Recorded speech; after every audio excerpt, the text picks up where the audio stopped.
La ilaha illallah wa asyhadu anna Muhammadan abduhu wa rasuluh. Allahumma salli ala Muhammad wa ala ali Muhammad. Amma ba'd. Tiada kata yang paling indah selain untayan puji syukur kehadirat ilahi Rabbi, Tuhan yang Maha Pengasih tanpa pilih kasih, Maha Penyayang tanpa pandang sayang, Maha Pemurah pencurah segala hidayah. Alhamdulillah atas perkenannya, atas rahmat dan ridhonya kita semua masih diberikan kesehatan, kekuatan untuk menjalankan tugas-tugas kekhalifahan di muka bumi, untuk beribadah kepada Allah Subhanahu wa taala. Salawat teriring salam semoga tercurah kepada uswah hasanah yang syafaatnya kita nantikan, yang paling kita rindukan pertemuan dengannya, yang paling kita nantikan syafaatnya, Habibana wa Nabiyana Muhammad sallallahu alaihi wasallam, beserta para keluarganya, para sahabatnya, dan mudah-mudahan sampai kepada kita, umatnya, umat akhir zaman yang insya Allah senantiasa taat dan cinta pada ajaran doanya.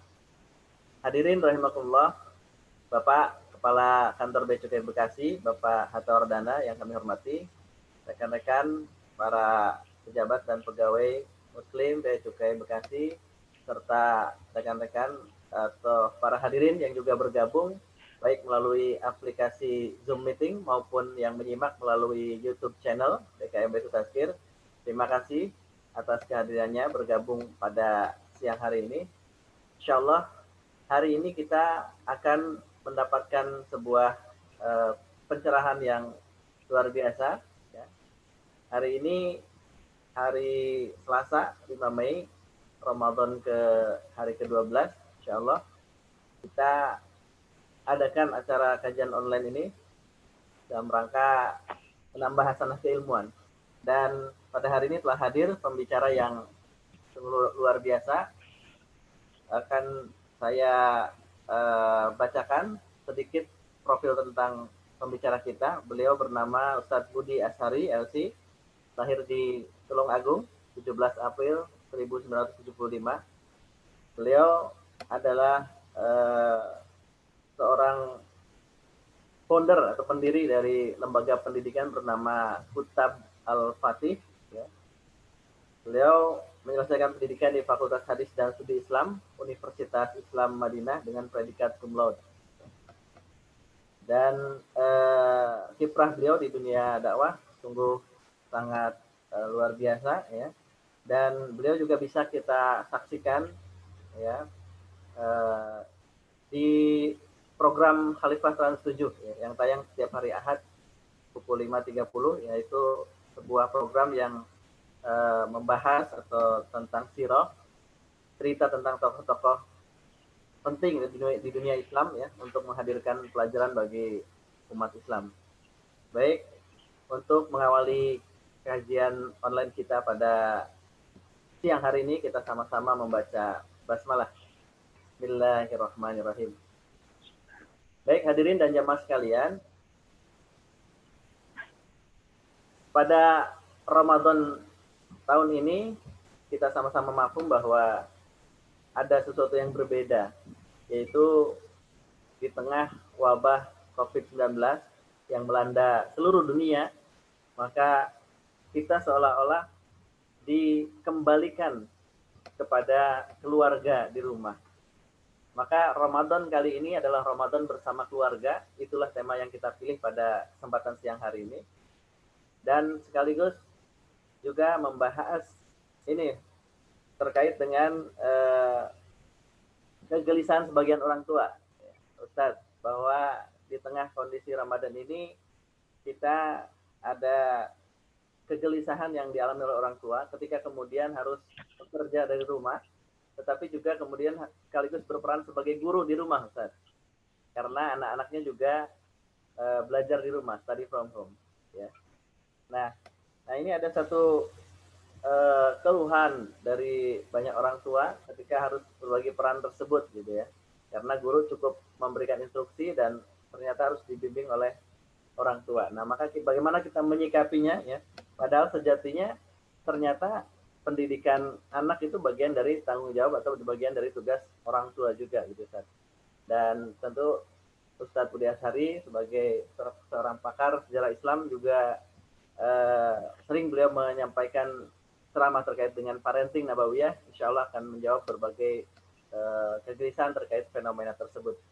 Untuk itu, selama kurang lebih 20 hingga 30 menit pertama, kami persilakan kepada Ustadz Budi Ashari untuk menyampaikan tausiahnya. Selanjutnya setelah itu kita akan buka sesi tanya jawab.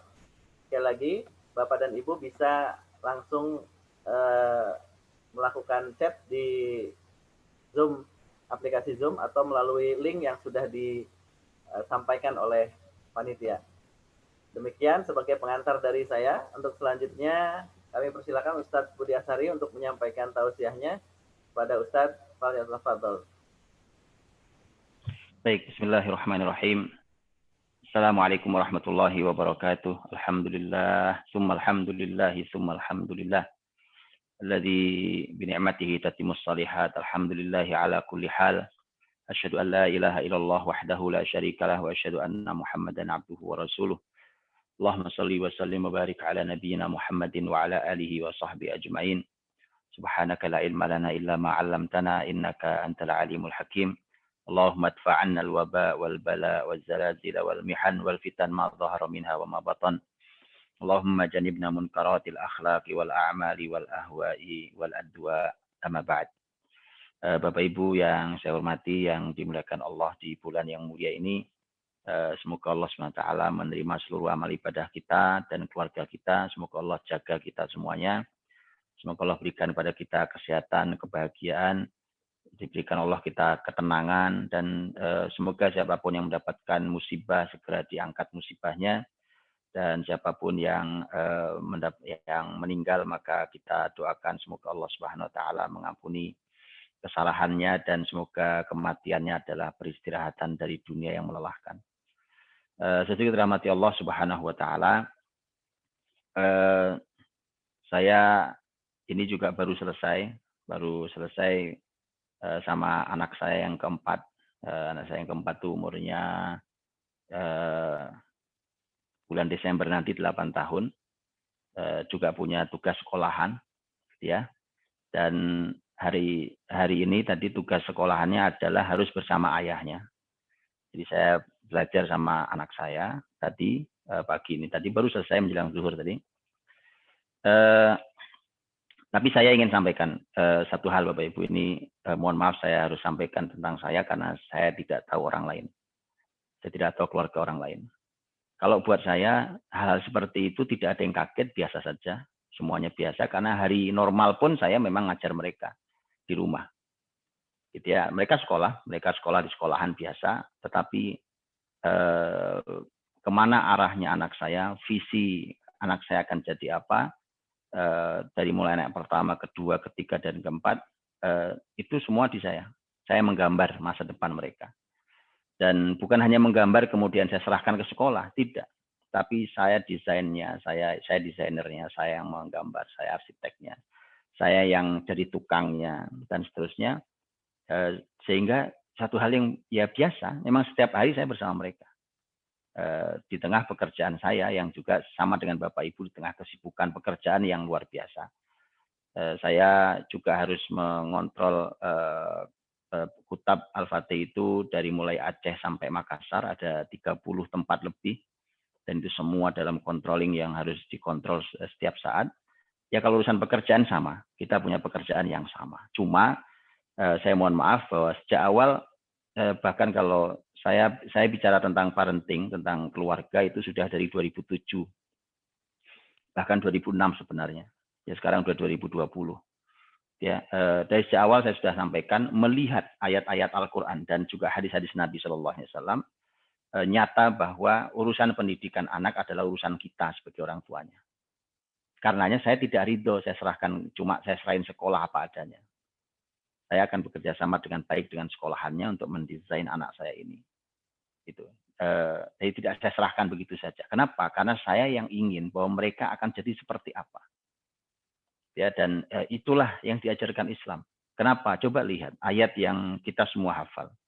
Di surat Al-Furqan 74 yang sering ini saya sampaikan. Walladzina yaquluna rabbana hab lana min azwajina wa dzurriyyatina qurrata a'yun waj'alna lil muttaqina imama.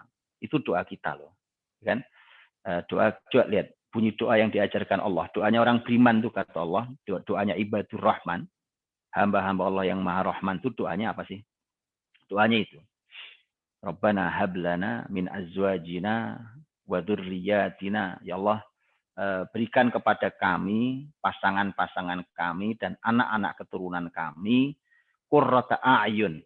Dia menyejukkan pandangan mata kami.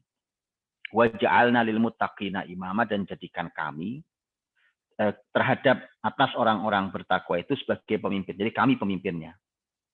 Artinya, Bapak Ibu, dari ayat itu baru satu ayat, dari sekian banyak ayat, baru satu ayat itu, dan itu doa kita hafal.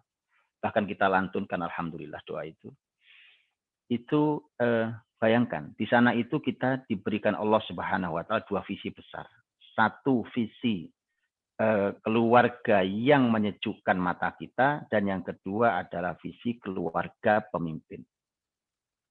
Jadi saya tidak serahkan itu ke orang lain. Apalagi kalau kemudian umpamanya gini contohnya, ada orang tua merasa bahwa wah saya nggak sreg dengan pendidikan hari ini umpamanya. Ada banyak orang tua nemui saya atau bertanya bahkan bagaimana sikapnya, dia nggak sreg dengan yang ada hari ini.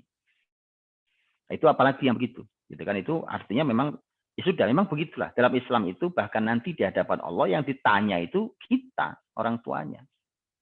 Orang tua ini akan menjadi penanggung jawab, orang yang akan ditanya oleh Allah Subhanahu wa taala atas nikmat anak itu. Itu akan ditanya betul oleh Allah. Dan anak-anak kita yang memasuki usia balik, Bapak Ibu, umpamanya berapa? Kalau zaman Nabi dulu 15 tahun, ya. Sekarang udah lebih cepat. Apalagi kalau udah lebih 15 tahun, itu mestinya sudah menjadi generasi yang menyejukkan hati. Senang, bahagia, ya Allah, bahagia yang punya anak kamu, nak, gitu ya. Tapi kalau umur segitu malah kita belum terasa apa-apa, atau malah yang terasa adalah kekhawatiran, kesedihan, ketakutan, berbagai macam itu, maka kita harus belajar ulang sebelum kita meninggal, Pak. Karena tanggung jawabnya nggak mudah di akhirat itu. Karena kalau mereka istimewa, maka merekalah yang akan menjadi orang-orang yang akan meninggikan derajat kita di akhirat dan akan mengabadikan karya baik kita di dunia. Itu kalau generasinya adalah generasi yang istimewa. Nah, untuk itulah maka ketika ada sekarang sekolah online, segala macam kerja juga online, sekolah online. Saya mohon maaf nih sekali lagi ya, saya nggak ada yang berubah itu sama sekali. Ini saya tidak di rumah posisinya, saya di kantor. Gitu. Saya di kantor juga, nggak di rumah. Tetap nggak ada masalah, nggak ada apapun masalah. Artinya tadi selesai urusan saya ke kantor karena ada keperluan rapat dengan teman-teman. Kemudian nanti nggak tahu selesai jam berapa dan seterusnya. Nanti kembali biasa. Saya selalu begitu. Kenapa? Karena saya hanya meniru apa yang dilakukan oleh Nabi, para sahabat, dan orang-orang soleh dulu. Contoh, sahabat mulia Umar bin Abdul Aziz. Saya makanya, dulu saya pernah ditegur oleh orang. Alhamdulillah, jazakallahu khair, ini teman saya baik. Ketika waktu itu, dulu, sudah lama sekali ini, sebelum saya menikah, dengan saya itu, babnya dulu adalah, atau baru menikah itu, babnya adalah olahraga dulu. Ini olahraga, teman saya suka olahraga. Saya bilang, aduh saya repot banget ya.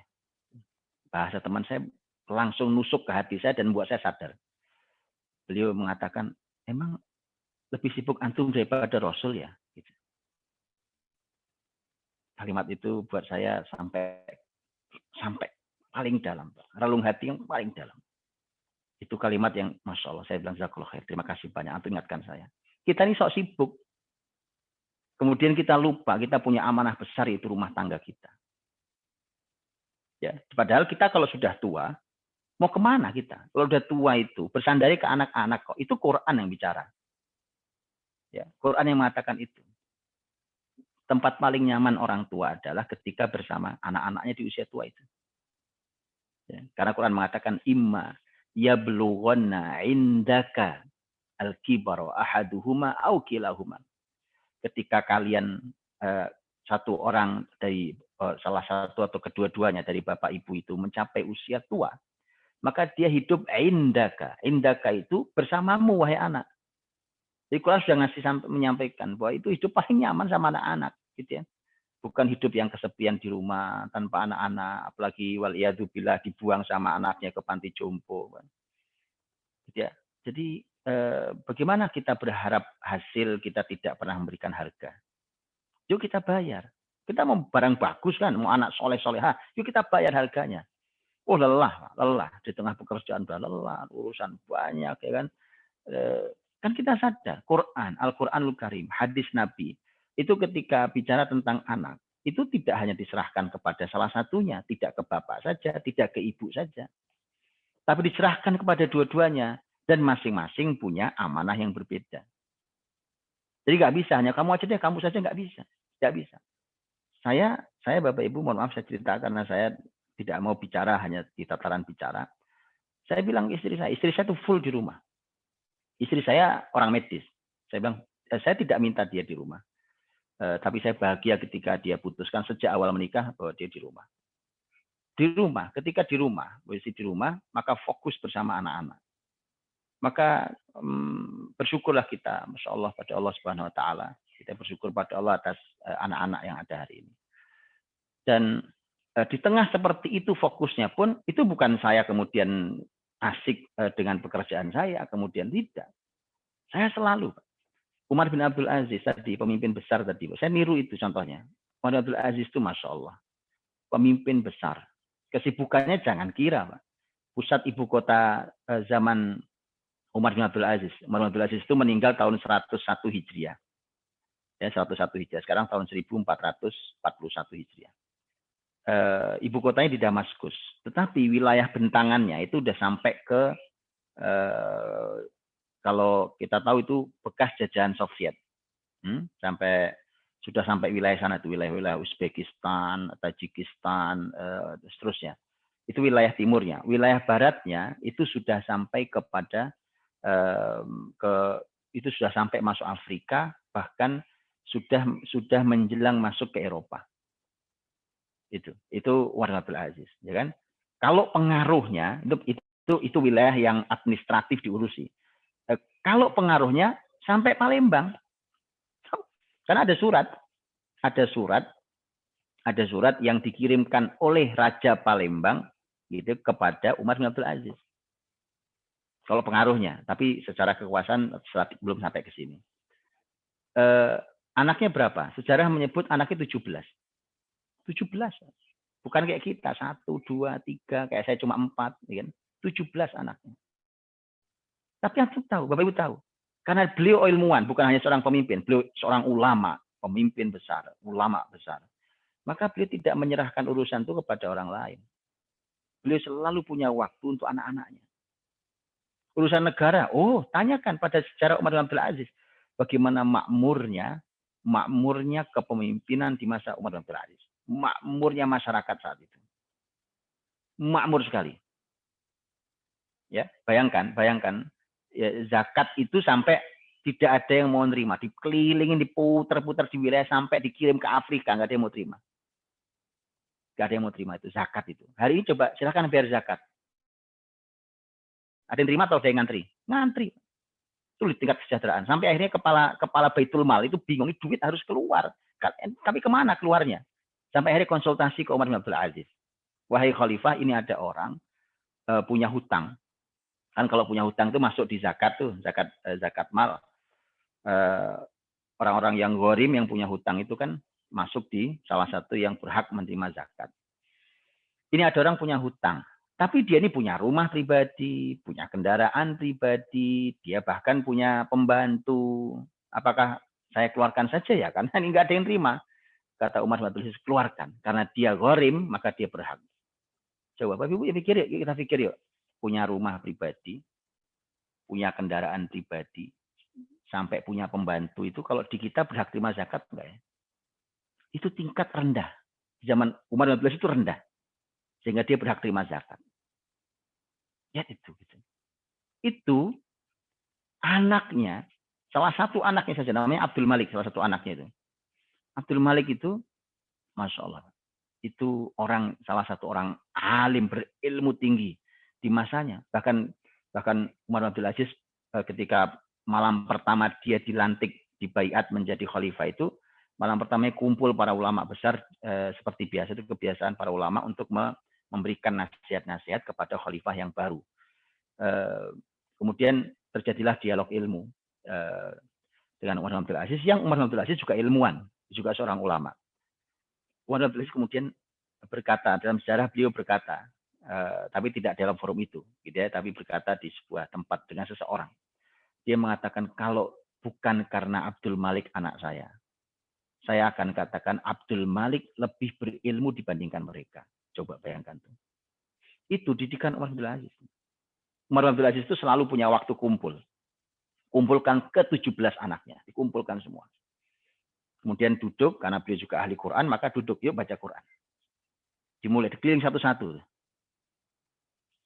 Jadi Bapak Ibu, saya cuma niru saja. Yang saya dapat itu saya tiru. Subhanallah. Ya, dari dulu saya siapkan waktu ke anak-anak saya. Saya bilang, yuk habis subuh, saya tunggu di emperan rumah. Di emperan rumah saya. Duduk, anak-anak saya duduk di situ. Kumpul, ada yang macam-macam di situ. Kadang-kadang tidak ada apapun, duduk aja di sini. Kita bersama di sini. Kadang apapun yang bisa dikerjakan. Itu belum yang kalau ketika malam hari. Jadi biasa banget gitu. Jadi ya terima kasih juga kita pada COVID-19 ini. Oh ya, dia tentara Allah, Pak. Dia salah satu tentara Allah yang mengoreksi kita dalam banyak hal. Ternyata begitu kita terkaget-kaget. Jadi saya cuma ingin, mohon maaf sekali lagi, saya cuma ingin bercerita bahwa bukan hanya saya, ada banyak juga orang-orang lain yang luar biasa yang ya biasa, memang biasanya juga begitu, gitu ya. Jadi biasa saja, dan tidak ada amal kebaikan yang berkurang, nggak ada yang berkurang sekali. Terus berjalan, terus berlanjut dengan izin Allah Subhanahu Wa Taala. Ya, jadi COVID-19 ini memberikan kita pelajaran, sekaligus muhasabah diri. Untuk kita bermuhasabah diri, Bapak Ibu, ini pertama penting. Sebelum saya sampaikan gimana cara itu sih lebih sederhana. Karena yang paling penting adalah kesadaran ini. Saya cuma nggak tega saja berceramah. Ada seorang ahli ilmu di Timur Tengah hari ini dalam COVID begini ini. Bahkan ada 2 ceramah yang saya bilang saya nggak tega kalau ceramahnya kayak gitu. Tapi itu di Timur Tengah mereka ceramah kayak gitu. Ya, ada yang ulama ahli ilmu agama, ada yang dokter, seorang profesor dokter dia. Ceramahnya gitu. Terima kasih COVID. Jadi, terima kasih. Bahkan yang satu bilang, jangan pergi musibah ini. Gitu. Saya cuma nggak tega aja. Lupa apa boleh berdoa gitu. Inilah makanya perlu kita belajar ilmu yang lebih dalam, Bapak Ibu. Imam Ibnu Hajar itu. Imam Ibnu Hajar punya buku yang membahas tentang wabah. Ini imam besar dalam berbagai macam ilmu. Abad 9, meninggal tahun 852 Hijriah. Beliau punya kitab, sekarang kitabnya viral gara-gara COVID-19. Kitabnya tentang wabah yang terjadi di sepanjang kehidupan muslimin. Sampai wabah besar yang terjadi zaman beliau yang jauh lebih berat daripada COVID-19. Ini nggak ada apa-apanya. Wallahi ini nggak ada apa-apanya. Oke, nggak ada apa-apanya. Dari semua sisi. Ya. Maka kita syukuri. Allah kasih cuma begini, alhamdulillah. Bukunya judulnya Badrul Ma'un fi Fadlit Ta'un. Itu di dalam buku itu, salah satu babnya judulnya begini pembahasannya. Bolehkah kita berdoa agar wabah ini dihilangkan? Coba, Pak. Begitu tuh, pertanyaan seperti itu. Para ulama masih beda pendapat loh. Ada yang bilang boleh, ada yang bilang jangan. Nggak boleh berdoa begitu. Bayangkan coba. Kalau kita akan bilang, sepakat Pak, harus dihilangkan, boleh. Makanya mohon maaf, yuk kita belajar ilmu dulu. Para ulama itu nggak sembarang kalau bicara. Ya, betulan. Kalau kita disuruh berdoa, kan Nabi sendiri Pak yang nyuruh. Iya, itu kan yang kita tahu cuma hadis itu. Tapi para ulama jauh lebih tahu lebih banyak. Itu kenapa kemudian sebagian mengatakan tidak boleh. Tentu kalau Bapak Ibu tanya ke saya bilang boleh. Boleh, ayo kita berdoa. Saya setiap pembuka kalau ngaji di hari-hari ini, saya bilang, saya doa Allahumma dfa'annal waba wal bala wal zalazila wal mihan wal fitan ma dhahara minha wa bathan. Ya Allah, hilangkan wabah ini dan seterusnya.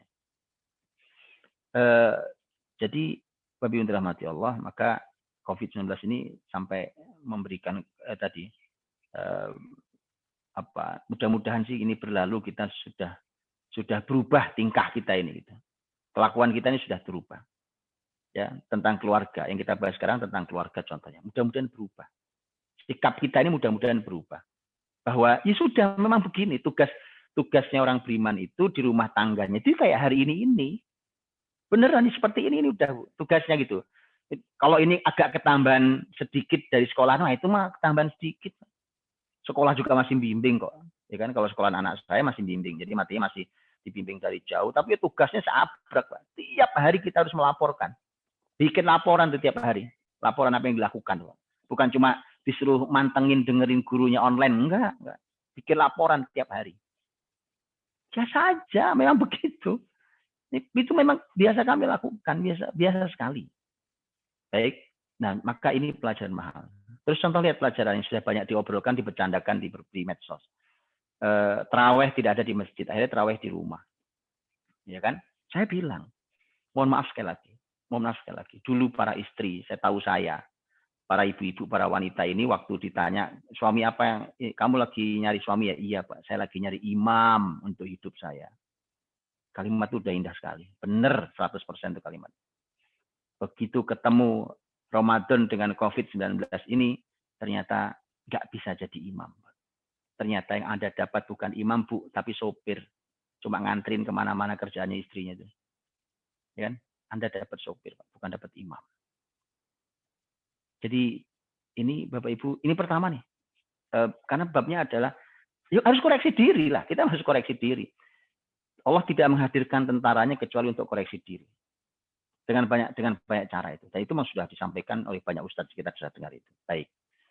Nah, kalau sudah kesadaran itu, Bapak Ibu, sudah kesadaran ini mari kita bawa nanti selepas wabah ini, anak-anak kita sudah sekolah lagi normal umpamanya, ya sudah tetap bahwa, oh gitu ya, jadi orang tua itu berarti harus tanggung jawab seperti itu. Yaudah, ayo kita jalani. Kita punya waktu-waktu bersama dengan mereka, yang itu memang itu tugas kita. Memang tugas kita. Bapak Ibu yang dirahmati Allah, di dalam sejarah Islam dahulu itu banyak orang-orang yang besar dalam sejarah Islam itu kebesarannya diambil langsung dari bapaknya, ibunya, kakeknya, neneknya, pamannya, bibinya. Dalam sejarahnya gitu. Jadi dia bilang, saya hafal Quran dari bapak saya hafal kitab ini dari ibu saya dapat ilmu ini dari kakek saya. Coba hari ini. Hari ini tuh karena keluarga sudah semakin tidak tahu apa yang harus dikerjakan. Keluarga sudah semakin malas. Kemampuan akhirnya semakin dangkal. Kemudian sekolahan kemudian merasa dia sakti. Dan akhirnya ketemulah dengan kepala kapitalisme. Akhirnya sekolah itu adalah pasar. Dia ATM besar untuk mendapatkan uang sebesar-besarnya. Coba. Sudah ketemu plok. Klop ketemu dalam keburukan semua. Oke, mari yuk bismillah. Ini cara Allah untuk menegur kita. Ya Allah, kita terima ini, tapi bimbing kami. Kita bimbing kami untuk kita bisa menjalani dengan baik. Ya, itu kesadaran tinggi yang alhamdulillah Allah berikan, Allah paksakanlah pas-pasnya untuk kita semuanya. Kemudian kalau apa yang harus bisa kita lakukan, alhamdulillah, masya Allah, Bapak Ibu, ini kesempatan mahal loh, mahal banget, ya kan, mahal banget ketika kita ini diberikan Allah kesempatan seperti ini, itu mahalnya masya Allah. Dan kita jalani. Tugasnya apa? Tugas Bapak Ibu masih bertugas bekerja. Ayo silakan bekerja. Tapi namanya anak bersama kita segala macam. Dan saya sering bilang, cobalah punya visi terhadap anak-anak itu. Salah satunya adalah sematkan nama Anda di belakang kebesaran anak-anak kita di kemudian hari. Ya, bukan cuma binnya. Ya, Fulan bin Fulan itu cuma anak biologis. Tapi ketika digali biografinya orang besar itu, anak kita itu, ketika ditanya dari mana Anda Pak, Bu, dapat ilmu sebesar ini? Oh, ini dulu ayah saya, rahimahullah ta'ala. Gitu. Saya sampai sekarang gitu. Saya hari ini ketika ditanya Bapak Ibu, kalau mungkin ada Bapak Ibu yang suka dengarkan ceramah saya atau apa yang saya lakukan hari ini, saya cuma bilang bahwa semua yang saya lakukan hari ini dalam kebaikan itu sesungguhnya hanya merupakan doa dan bimbingan ayah saya almarhum. Saya bilang itu guru besar saya yang telah tiada, melebihi yang lain. Artinya bahwa ada nama besar yang ketika digali itu keluar nama itu. Masalahnya adalah begitu digali itu nggak keluar nama kita.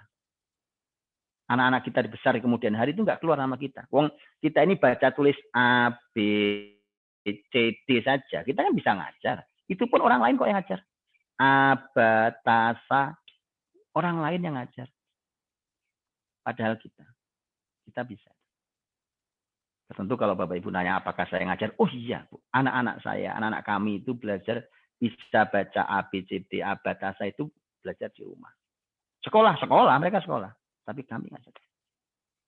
Tadi kenapa saya bilang biasa? Memang itu kenapa? Karena berawal dari kesadaran kami. Kesadaran kami bahwa nanti di akhirat yang bertanggung jawab itu kami. Karena mereka anak-anak kami. Ya, dan itu firman Allah banyak dalam ayat, di hadis Nabi juga banyak. Tanggung jawab itu adalah orang tua, kedua orang tuanya. Maka itu, jadi ingin coba lakukan, buatlah sebuah perencanaan suami istri untuk setelah ini semuanya untuk menyematkan nama Anda di sebagian latar kebesaran anak-anak kita. Tentu kita nggak akan bisa ngajar semua ilmu pasti, tapi ya di sebagian latar kebesaran mereka di masa lalunya itu mereka ada nama kita di sana yang mengajarkan ilmu apa, ya. Nah, setelah itu kalau babnya adalah teknis, Bapak Ibu rahmatullah tadi, orang sesibuk Umar bin Abdul Aziz tadi saya ceritakan itu masih sempat loh kumpul minimal seminggu sekali kumpul sama anak-anak tuh. Kumpul dalam ilmu keberkahan. Anak 17 dikumpulkan semua sama Umar bin Abdul Aziz, disuruh baca Quran dari anak yang paling besar terus sampai anak yang paling kecil, keliling tuh. Beliau menyimak di situ. Karena beliau ahli Quran, itu masalah kita memang. Jadi kalau kita ini pinteran Quran anak kita, jangan bangga Bapak Ibu. Jangan bangga. Ya. Wah, anak saya pinter Pak, lebih pinter daripada saya. Loh, terus siapa gurunya kalau gitu? Gurunya ya guru anak-anak saya. Mestinya kitalah gurunya itu. Apa nggak boleh bangga Pak? Ya boleh. Itu alhamdulillah lebih baik daripada kita, harus bangga dong, harus bersyukur. Tapi maksud saya adalah itu syukur kita. Tapi mana muhasabah untuk diri kita? Mana koreksi untuk diri kita? Gitu. Yuk kita koreksi diri kita. Ya Allah, ini kok begini amat jadi orang tua gitu ya? Kok begini amat jadi orang tua ini? Nah, Bapak Ibu dirahmati Allah Subhanahu wa taala, maka ini tidak panjang saya sampaikan, ini teknis kecil. Saya cuma ingin menyampaikan tadi, ada muhasabah diri. Bahwa tentang betapa pentingnya dan besarnya keluarga dan apa yang kita alami hari ini sesungguhnya biasa saja kalau kita memang terbiasa mengajar anak kita di tengah di samping mereka juga sekolah. Satu, yang kedua adalah bahwa bagaimana kita ini mencoba untuk punya andil dari sebagian kebesaran mereka di kemudian hari. Itu yang kedua. Jadi bukan cuma biayai, Pak. Saya udah bilang, mohon maaf bahasa saya agak keras nih, Pak. Maaf, gini. Saya bilang kalau babnya cuma membiayai anak sekolah, Pak, Bu, nggak usah Anda. Serahkan aja ke lembaga yatim, insya Allah didanai sampai kuliah. Ada, Pak. Sekarang udah banyak lembaga yatim, anggap aja nggak ada orang tuanya, ya kan? Serahkan ke lembaga yatim, insya Allah didanai. Ya, insya Allah didanai. Kalau babnya cuma mendanai. Karena ternyata Islam bukan cuma itu. Quran melimpah pembicaraan tentang masalah dialog bapak ibu dengan anaknya. Itu dialog yang diobrolkan apa, dialognya bagaimana caranya, dan seterusnya itu. Artinya tugas kita bukan cuma nyari duit, bukan hanya cari uang menafkahi. Itu amal mulia, ya amal mulia, tapi bukan segala-galanya. Dan yang ketiga tadi, kalau secara teknis silahkan diukur masing-masing, tapi saya cuma tadi kasih contoh, orang sesibuk Umar bin Abdul Aziz itu masih sempat. Itu kan hanya salah satu waktu formalnya. Tapi yang tidak formalnya kan mereka, Umar bin Abdul Aziz bersama dengan putra-putrinya dalam kebaikan-kebaikan untuk terus membimbing mereka. Saya kira itu sudah 30 menit, saya kira waktu saya. Sebagaimana yang disampaikan tadi, dan saya kembalikan. Jazakumullah khairan.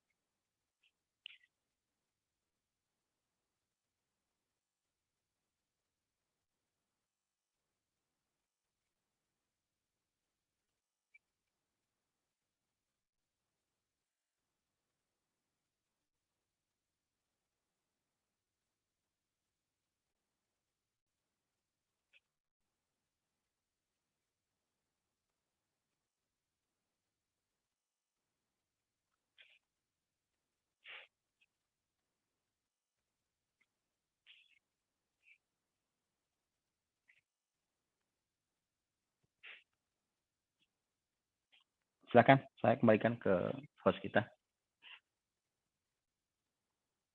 Oh, baik. Hostnya sedang trouble. Baik, apa yang harus dilakukan sekarang? Apa tanya jawab atau ada kemana kalau ada tanya jawab?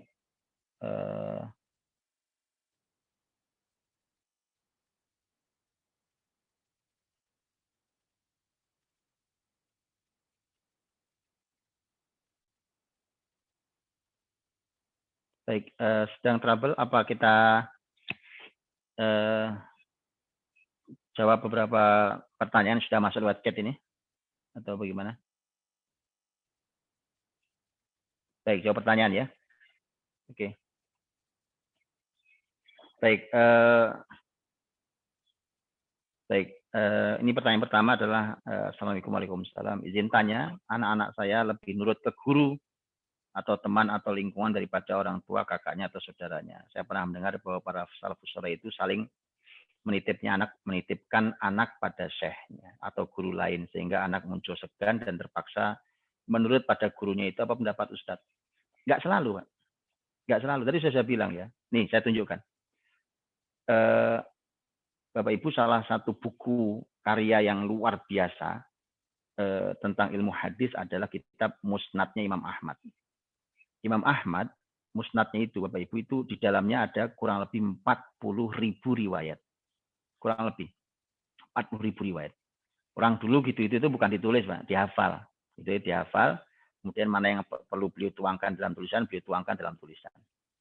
40.000 riwayat itu, Bapak Ibu. Kalau kita buka musnad Imam Ahmad itu selalu kalau mulai riwayatnya adalah Abdullah ya berkata, Abdullah berkata, haddatsani abi, ayah saya menyampaikan ini pada saya. Baru kemudian sanatnya sampai Rasul baru bunyi hadisnya.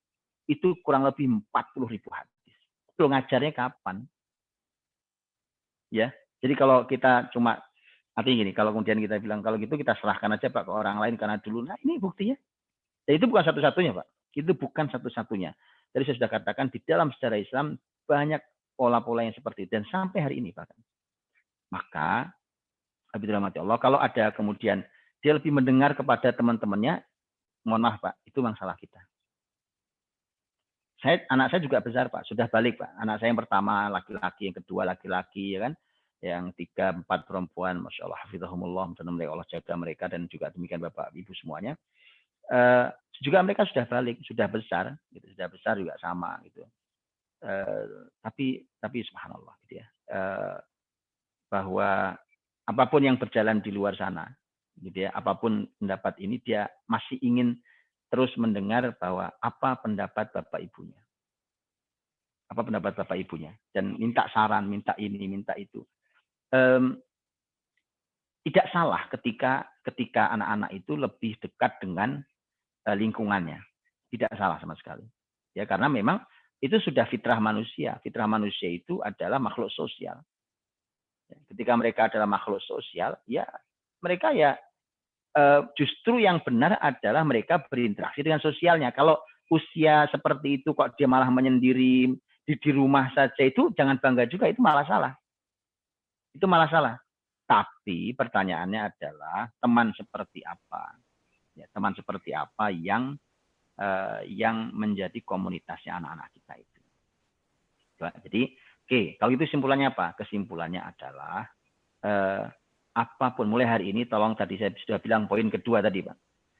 Mencoba menyematkan nama kita di balik nama kebesaran mereka di kemudian hari. Artinya ilmu apa yang kita punya ya atau kebaikan atau skill apapun yang kita punya, maka berikan ke dia sampai dia seperti Anda kebaikannya.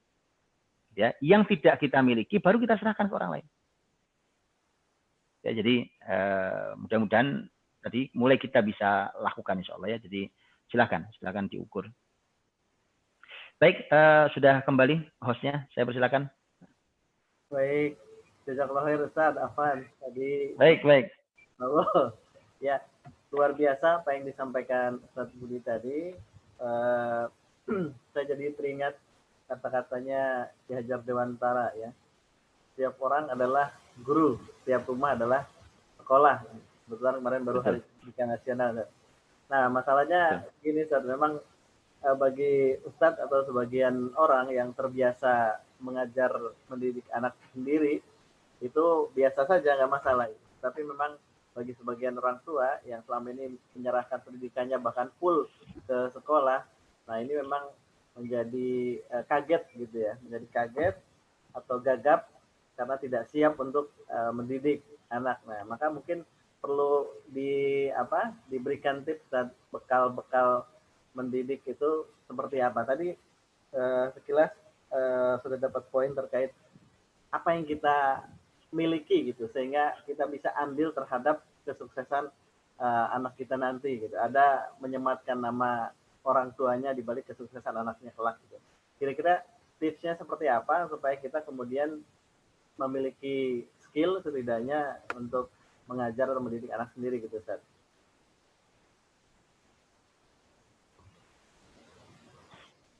Baik, Bapak Ibu dirahmati Allah. Tidak sulit sebenarnya.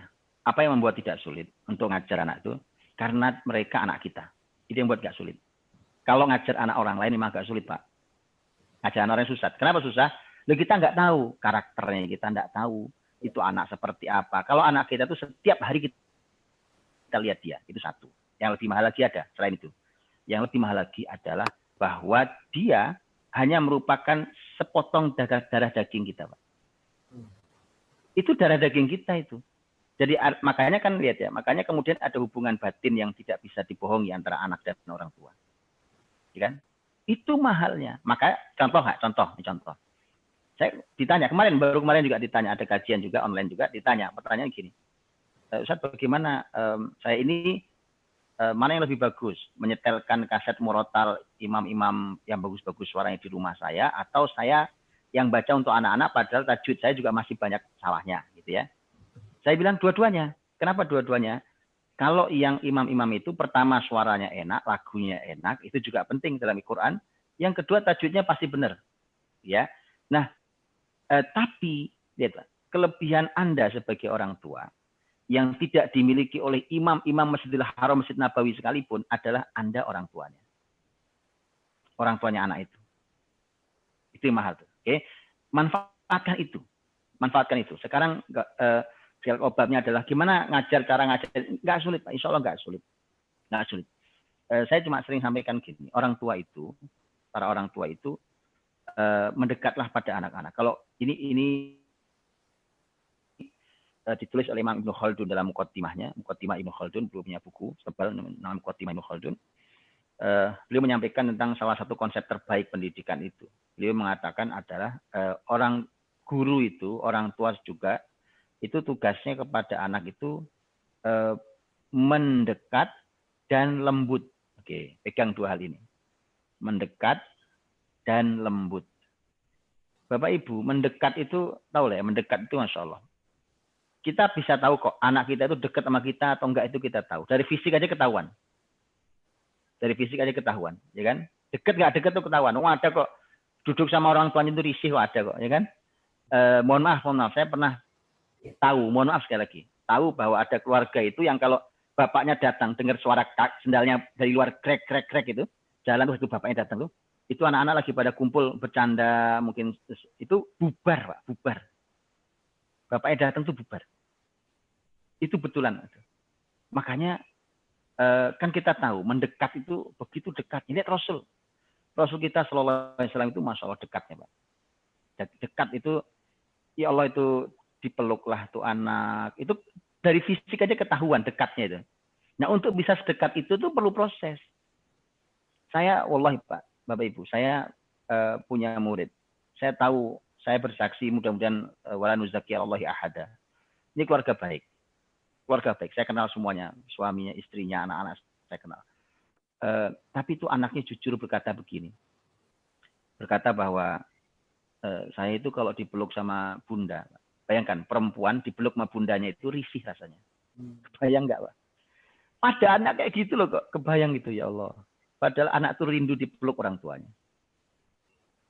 Setelah saya telisik, oh ya. Karena ketidakdekatan di masa lalu dan ini orang tua istilahnya baru kembali atau gitu ya. Alhamdulillah. Tapi artinya bahwa kedekatan itu, Pak. Jadi anggap gini. Anggap Ramadan ini, kebersamaan ini, kita punya target mendekat dulu. Gimana cara dekat? Nyala gampang. Cara dekat itu deket-deket badannya, deket-deket ya kan. Saya sering bilang ini bahasa gampang Pak. Saya sampai bilang gini, jadilah orang tua yang iseng sama anak-anak tuh. Tahu iseng nggak Pak? Iseng. Usil gitu Pak, usil ya. Jadilah orang tua yang using, yang usil, yang iseng, dekat anak-anak, dekat sama anak, dekat secara fisik dekat. Nanti kalau udah gitu dekat secara hatinya. Dekat secara hatinya. Kalau ketemu itu yang bunyi itu ya ucapan terima kasih, ya doa yang baik, ya usapan tangan yang lembut, ya itu dilakukan Rasul semua. Itu mendekat, ya kan? Jadi tadi kalimatnya Imam Ibnu Khaldun tadi itu. Jadi ada mendekat dan yang kedua lembut. Lembut. Oke, jadikan ini target dulu deh, gitu ya. Nanti kalau sudah begini Bapak Ibu, Anda tidak bicara itu ditunggu sama mereka. Ya, ada yang pingin sekali anaknya mendengar, tapi udah ngomong anaknya malah nggak suka. Atau kalau pun diam dengar tapi sebenarnya nggak ada yang masuk itu. Nah itu sebenarnya ketika Anda sudah mendekat dan Anda lembut, insya Allah hasilnya adalah bahwa kalimat Anda itu dirindukan. Bukan apalagi ngomong nggak didengar tuh nggak ada sama sekali. Anda nggak ngomong tuh ditunggu. Ayo dong sampaikan ya, Bunda, bicara apa kayak gitu. Itu indah kan? Nah setelah itu, maka Anda menyampaikan apa saja itu akan didengar oleh mereka.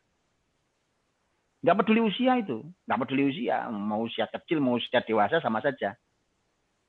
Ini kuncinya yang disampaikan oleh Imam Khaldun 2 itu. Baik. Nah, ya udah kalau yang hari ini tuh Pak, kalau yang hari ini tuh ya udah jalani dulu aja lah yang ada ya kan. Umpamanya dapat tugas dari sekolah, kita jalani bersama-sama. Mudah-mudahan itu juga cara untuk Allah mendekatkan kita dengan anak-anak kita. Mudah-mudahan gitu. Baik. Allah. Jadi kuncinya mendekat dan lembut gitu ya Ustaz ya. Mendekat dan lembut. Baik. Kita sudah banyak pertanyaan yang ada di chat, saya bacakan Ustaz. Yang pertanyaan berikutnya, bagaimana cara mencari sekolah yang tepat untuk pendidikan anak? Karena di masa ini banyak orang tua yang masukkan anak ke pesantren, namun seolah-olah anak ditelantarkan orang tua. Nah itu Ustaz, pertanyaan dari Pak Eki. Silakan Ustaz. Iya. Begini, saya berikan poin-poinnya nanti. Seperti apa nih teknisnya silakan didiskusikan antara suami istri. Nomor satu itu yang pertama adalah itu tidak boleh kita ini menjadi orang yang tidak kenal agamanya. Oke, jadi carikan sekolahan apapun itu namanya, sekolah mau pesantren mau bukan pesantren yang membuat anak kita memiliki ilmu agama yang baik dan menjalankan ilmu agama itu sehingga menjadi anak yang soleh dan soleha. Itu satu tuh. Jadi ini nggak bisa dilanggar. Yang kedua, setelah itu kemudian kita ini kan hidup di dunia. Hidup di dunia ini kita harus berikan kepada mereka ilmu-ilmu dan life skill kepada mereka untuk mereka hidup di dunia ini. Oke. Nah, kemudian nanti sebagai hamba Allah Subhanahu wa taala ini kita akan berinteraksi dengan sekeliling kita. Maka setelah itu kita harus menanamkan, jadi cari pendidikan yang seperti kalimat Rasul, khairun nas anfa'uhum linnas. Orang yang terbaik itu yang paling manfaat